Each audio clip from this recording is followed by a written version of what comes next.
Both in my practice and in my own pregnancy, one thing has become very clear to me. Maternal nutrition is the single most modifiable factor in improving pregnancy outcomes and more importantly in shaping the long-term health of the child.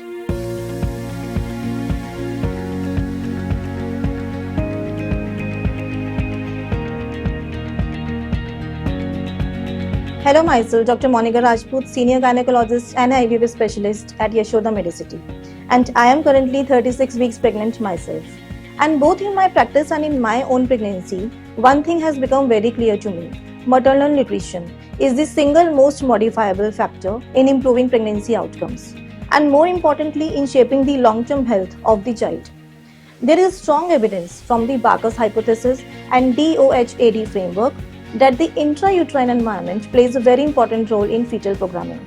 So what the fetus is exposed to nutritionally influences organ development, neurodevelopment and metabolic pathways, and even the lifelong risk of conditions like obesity, diabetes and cardiovascular disease.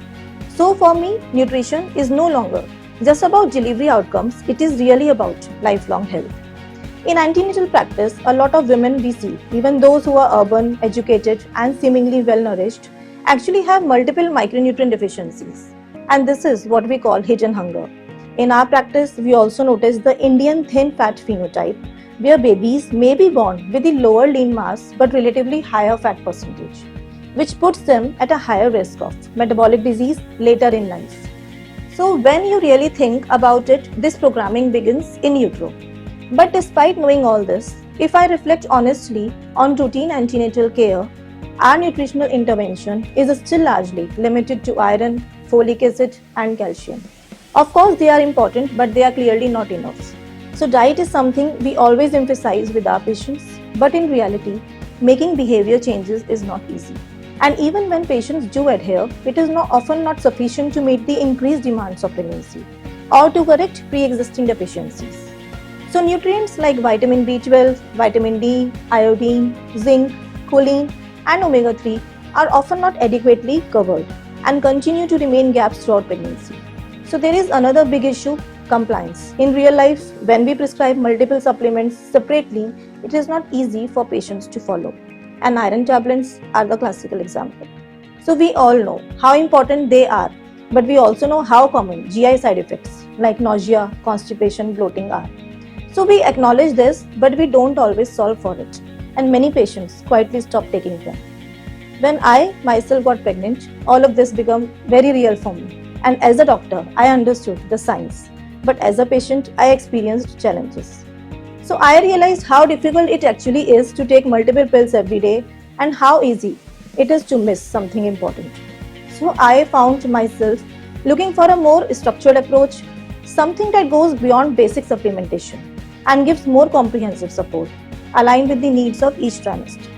So that's where Trimacare made practical sense to me.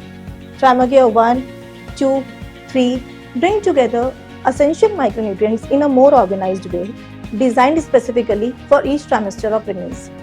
The forms are bioavailable and it includes research-backed nutrients like choline, omega-3, which are important for fetal brain development. So importantly, it also includes key cofactors like vitamin C, magnesium, vitamin D, zinc and copper, which supports better absorption and utilization. And for me, it also addressed tolerability. For example, with time release iron, which makes a real difference to compliance. For me, this was not just about what I prescribed, but what I was comfortable taking myself. So as clinicians, we have a unique opportunity to influence long-term health even before birth. And for that, we may need to move beyond minimal supplementation towards more comprehensive nutritional care. Because 9 months is a short window, but lifelong health begins with maternal nutrition. Thank you.